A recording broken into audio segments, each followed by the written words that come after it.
संस्कृत सरोवर में आप सबका स्वागत है। आज मैं लेके आई हूँ आपके लिए संख्या। संस्कृत भाषा में 1 से 4 तक की संख्याओं का प्रयोग तीनों लिंगों में किया जाता है। जैसे हम यहाँ उदाहरण के द्वारा समझते हैं, एकः बालक, एक बालक। इससे पहले एक और चीज़ जान लेते हैं, जो संख्या हैं वो विशेषण है। क्या है? विशेषण। विशेषण किसे कहते हैं? जो शब्द संज्ञा एवं सर्वनाम की विशेषता बताते हैं वो विशेषण कहलाते हैं। विशेषण में वही विभक्ति वचन और लिंग आएगा जो विशेष्य में होता है। अब जैसे यहाँ पे एक क्या है? विशेषण है, और बालक क्या है? विशेष है। जैसे बालक शब्द रूप कैसे चलते हैं? अकारांत रूप में, राम की तरह। बालकः, तो ऐसे ही तो जो विशेषण है यानी एक है वो कैसे आया? एकः। अब स्त्रीलिंग में क्या लिखेंगे? जैसे रमा, एका, कन्या। और नपुंसकलिंग में फल की तरह होता है, एकम पुस्तकम। अब देखो पुस्तकम, इसमें पुस्तकम नपुंसकलिंग में ऐसे बनता है, तो एकम। इसी तरह अब जैसे राम के शब्द रूप प्रथमा विभक्ति द्विवचन में कैसे हो जाता है? रामौ, तो द्वौ बालकौ। ऐसे स्त्रीलिंग में द्वे कन्ये, द्वे पुस्तके। अब 3 को क्या कहेंगे? त्रय बालका, त्रय बालका। और स्त्रीलिंग में क्या हो गया? त्रिशः कन्या। और नपुंसकलिंग में त्रीणि पुस्तकानि। और चतुर्थ को पुल्लिंग में क्या कहेंगे? चत्वारः बालका। स्त्रीलिंग में चतुरस्य कन्या। और नपुंसकलिंग में चत्वारि पुस्तकानि। 5 से लेकर आगे की संख्याएं तीनों लिंगों में समान रहती हैं। अर्थात जैसे यहाँ पे हम पुल्लिंग, स्त्रीलिंग, नपुंसकलिंग बना रहे थे, 5 के बाद इस तरह बनाने की ज़रूरत नहीं होगी। जैसे पंच शब्द है वो तीनों लिंगों में पंच ही रहेगा। जैसे हमने कहा यहाँ पे 5 हाथी हैं तो पंच गजा, या 6 शेर हैं तो सट सिंगा। यहाँ पे कितने मोर हैं? 7, तो सप्त मयूरा। यहाँ पे कितनी बतख हैं? वर्तिका माने क्या होता है? बतख। 8 हैं तो अष्ट वर्तिका। सूर्य माने सूरज होता है, 9 सूरज हैं तो नव सूर्या। 10 तोते हैं तो 10 सुका। और 11 आम हैं तो 11 आम्राणी। और यहाँ पे जैसे 12 सेब हैं तो क्या कहेंगे? 12 सेब फलानी। और 13 गेंदे हैं तो 13 कुंदकानी। कुंदकानी माने गेंद है, कुंदक माने गेंद होता है, और ये बहुवचन हो गया तो गेंद है। और खरगोश कितने? 14, तो 14 सस्का। सस्का माने खरगोश। ऐसे चित्र से आप पहचान ही रहे होंगे। दाढ़ी मानी माने होते हैं अनार। कितने? 15, तो 5 10 दाढ़ी मानी। और कलम यानी पेन कितने? 16, तो 16 कलमानी। दीपक कितने? 17, सप्त 10 दीपा। पुस्तक कितनी? 18, तो अष्टादश पुस्तकानी। और कलिका कितनी? कली 19, तो क्या कहेंगे? नव 10। और इसको एकोनविंशति, 20 में एकम, इस तरह भी कह सकते हैं।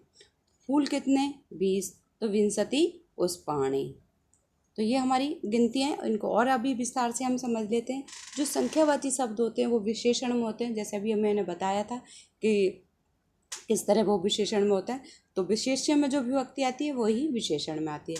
अतः संज्ञा के अनुरूप लिंग व विभक्ति में इनका प्रयोग होता है। संख्या 1 से 4 तक तीनों लिंगों में प्राप्त होती है। हम इसकी पहले भी बात कर चुके हैं। सभी संख्याएं 7 विभक्तियों में प्राप्त होती हैं। संख्या 5 और उसके बाद की संख्याएं तीनों लिंगों में रूप नहीं मिलती, केवल एक रूप मिलता है। अर्थात जैसे पंच, पुल्लिंग में भी पंच ही होगा, स्त्रीलिंग में भी पंच होगा, और नपुंसकलिंग में भी पंच होगा। सट यानी 6, पुल्लिंग में भी सट होगा, स्त्रीलिंग में भी सट होगा, और नपुंसकलिंग में। यानी 5 के बाद जितनी भी गिनतियाँ हैं वो तीनों लिंगों में एक जैसी चलेंगी। सप्त 7 होता है, अष्ट 8, नव 9, 10 10, एकादश 11, द्वादश 12, त्रयोदश 13, चतुर्दश 14, पंचदश 15, षोडश 16, सप्तदश 17, अष्टादश 18, एकोनविंशति 19, विंशति 20, एकविंशति 21, द्वाविंशति 22, त्रयोविंशति 23, चतुर्विंशति 24, पंचविंशति 25, षड्विंशति 26, सप्तविंशति 27, अष्टाविंशति। देखो यहाँ पे अष्ट को जैसे अष्टा हो गया, अष्टा 10 हुआ था, अष्ट यहाँ पे अष्टाविंशति हो गया, ये चीज़ ध्यान रखने योग्य। फिर हम आते हैं हम एकोनत्रिंशत् 29, त्रिंशत् 30, एकत्रिंशत् 31, द्वात्रिंशत् 32, त्रयस्त्रिंशत् 33, चतुस्त्रिंशत् 34, पंचत्रिंशत् 35, पंचत्रिंशत् 35। अच्छा 2 बार बोलूँ जैसे आपको याद हो जाए, चलो कोई नहीं बोल देती हूँ।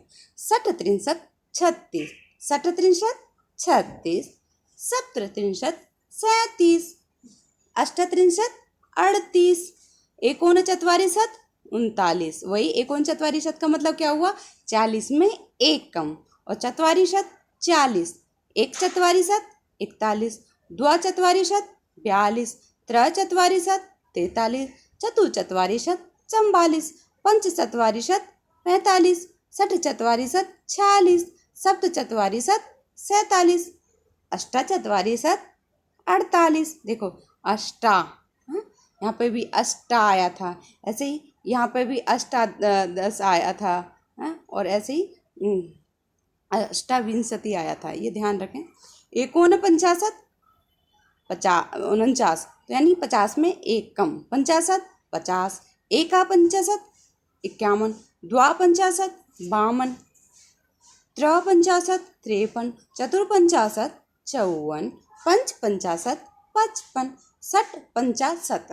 देखिए षट लगाए फिर पंचाशत् 50, तो यानी आपको 50, 60, 70, 80, 90, 100 ये वाली गिनती आनी चाहिए। 1, 2, 3 फिर तो लगा लोगे आप।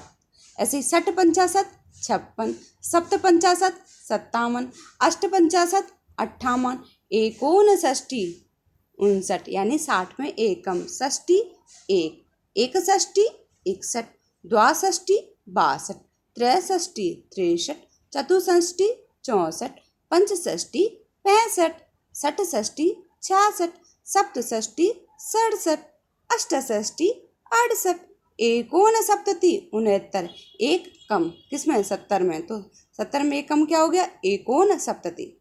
सप्तति 70, एक सप्तति 71, द्विसप्तति 72, त्रयसप्तति 73, चतुसप्तति 74, पंचसप्तति 75, षट्सप्तति 76, सप्तसप्तति 77, अष्टसप्तति 78, 89 यानी 80 में 1 कम यानी 79, 80, 80, 81, 81। देखो यहाँ पे 80 का 1 और 80, तो यहाँ पे क्या हो रहा है, संधि, तो 81 बोलेंगे इसको। 82, 82, 83, 83, 84, 84, 85, 85, 67, 86, 87, 87, 88, 88, 89, 89 यानी 90 में 1 कम। 90 माने 90, 91, 91, 92, 92, 93, 93, 94, 94, 95, 95, 96, 96, 97, 97, 98, 98, 59 यानी 100 में 1 कम, 99, शतम माने 100।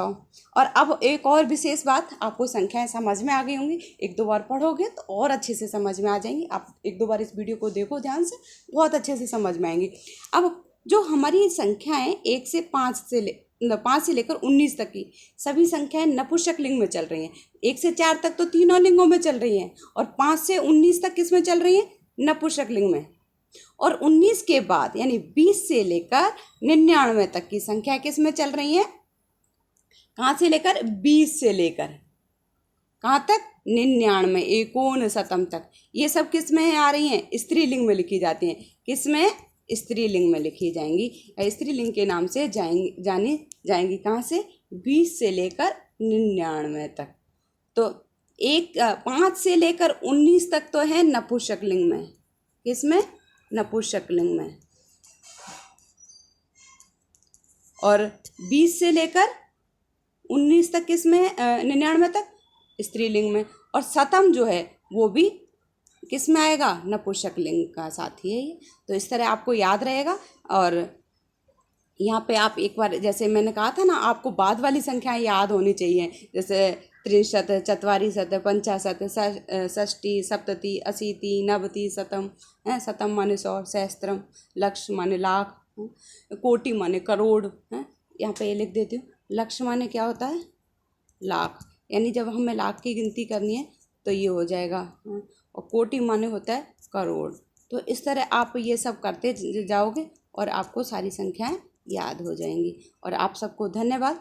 प्लीज़ मेरे चैनल को लाइक करें, सब्सक्राइब करें, शेयर करें, और आप सभी के लिए बहुत बहुत धन्यवाद।